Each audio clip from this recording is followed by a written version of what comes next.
नमस्कार दोस्तों, मैं प्रतिभा आप सभी का बहुत स्वागत करती हूँ आपके अपने गार्डनिंग चैनल में। तो दोस्तों, ये अरेका पाम का पौधा है जो बहुत कॉमन है और ये ढेर सारे मेरे एक ही गमले में लगे हुए हैं। अगर आपके पास इस तरह का कोई पौधा है अरेका पाम का और एक ही गमले में बहुत सारे पौधे लग रहे हों, तो इनको अलग करने का एक दूसरे से या एक से दो से तीन गमलों में लगाने का बहुत ही आसान तरीका है। तो दोस्तों, ये एक गमले में मैंने जब लगाया था तब ये 3 प्लांट थे और फिर आप देखिए 3 से ये बहुत सारे हो गए हैं, 7-8 पौधे हो गए हैं। और ये गमला इन सब के लिए छोटा है, ये ग्रो नहीं कर पाएंगे अच्छे से। देखिए 1 2 ये 3 ये 4 और ये बड़ा वाला और है 5 6 और ये वाला 7 पौधे हैं, 7-8 पौधे हैं इसमें। तो दोस्तों, अब इनको मुझे अलग करना। अगर एक ही गमले में सब लगे रहेंगे ना तो ये चल नहीं पाएंगे। एक तो वैसे भी इसकी रूट्स बाउंड बहुत ज़्यादा होती हैं, तो साल 2 साल में इसकी मिट्टी वैसे भी बदलनी पड़ती, रिपोर्ट करना पड़ता है। और इतने सारे प्लांट्स होंगे एक ही गमले में तो वो अच्छे से ग्रो नहीं कर पाएंगे। या तो बड़ा गमला लें या इसे कहीं शिफ्ट करें। तो मैं इसे दूसरे गमले में शिफ्ट करूँगी, 2 गमलों में लगाऊँगी इनको।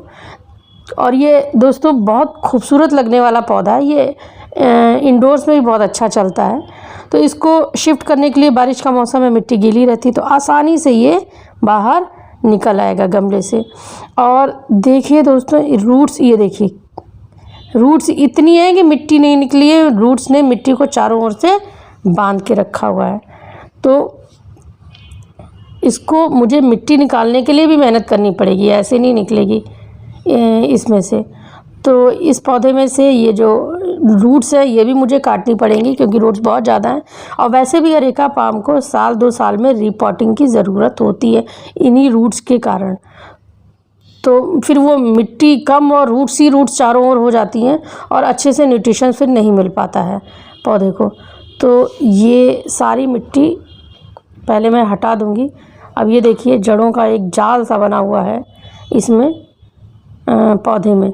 तो इनको अलग करना बहुत आसान है, बस आप जितने पौधे अलग करना चाहते हैं बस इनको इस तरीके से ये मैंने अलग कर दिया और ये जड़ों को भी थोड़ा सा अलग कर दीजिए। बस अब इन्हें गमले में लगाकर आपके 2 गमले तैयार हो जाएंगे। ये देखिए, तो इसमें मेरे 1 2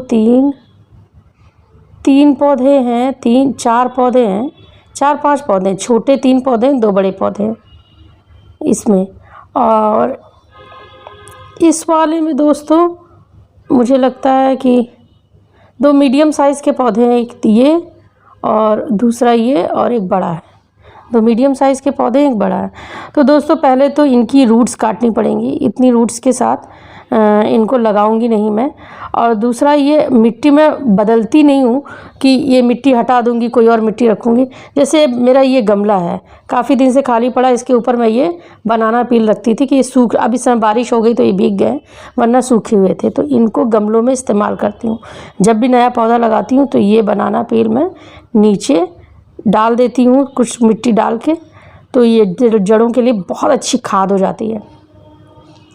और ये पहले से बना हुआ गमला है, पहले से इसमें मिट्टी किसी पौधे के लिए लगाया था, फिर वो पौधा हम लगा नहीं पाए। तो ये मिट्टी पहले से ही कंपोस्ट सब डाल के बना के तैयार की हुई थी। फिर इस पर इतने दिन से बनाना पील पड़े थे, उसका भी पानी जा रहा था केले के छिलकों का। तो मिट्टी वैसे भी ये बहुत अच्छी है, तो इसमें एक प्लांट में लगाऊंगी। तो दोस्तों, अरेका पाम की खासियत ये होती है, ये बहुत कॉमन है, आपको बहुत जगह देखने को मिल जाएगा।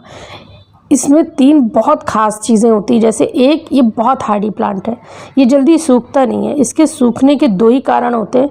एक, ओवर वाटरिंग, आप ज़रूरत से ज़्यादा पानी दें तब सूखता है, वो भी अगर मिट्टी के गमले में है तो जल्दी नहीं सूखता। अगर प्लास्टिक के गमले में रखा है तो कम पानी दीजिए, और इंडोर रखा है तो और कम पानी दीजिए। और ये देखिए, अब इसकी मिट्टी में खाली करूँगी और इसी में इसको सेट करूँगी। और इसको फिर ज़्यादा तेज़ धूप में नहीं रखना चाहिए। अब इसकी जड़ें भी हटानी है, बहुत ज़्यादा जड़ें हैं तो काफ़ी जड़ें भी मैं इसकी हटाऊंगी। तो ये ज़्यादा धूप में मत रखिए, तो इसकी पत्तियाँ, पेड़ तो नहीं सूखता पर पत्तियाँ सूखने लगती हैं, पर ओवर वाटरिंग से गल जाता है पेड़।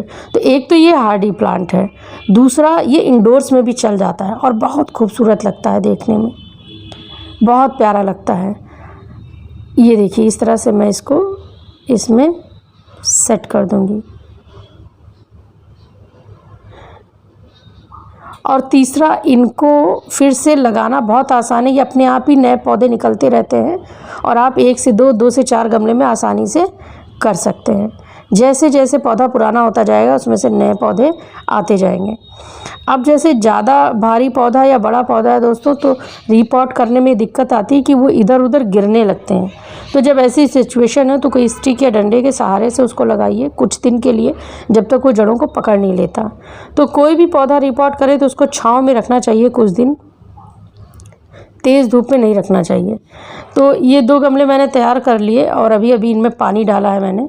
अब इन दोनों को शेडेड एरिया में, वैसे भी एरेका पाम को मैं अपने घर में शेडेड एरिया में ही रखती हूँ, धूप में इनकी पत्तियाँ जलने लगती हैं, तो इनको शेडेड एरिया में रखूँगी।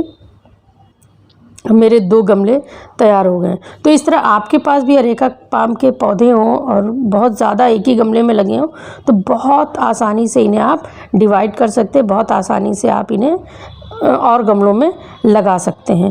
तो इनको लगाना भी बहुत आसान है, इनको घर में रखना भी बहुत आसान है और इनकी केयर करना भी बहुत आसान है। और ये देखने में भी दोस्तों बहुत खूबसूरत लगते हैं। आप इसे ड्राइंग रूम में भी रख सकते हैं, बालकनी में भी रख सकते हैं, टेरेस में भी रख सकते हैं दोस्तों। बहुत प्यारे पौधे हैं ये।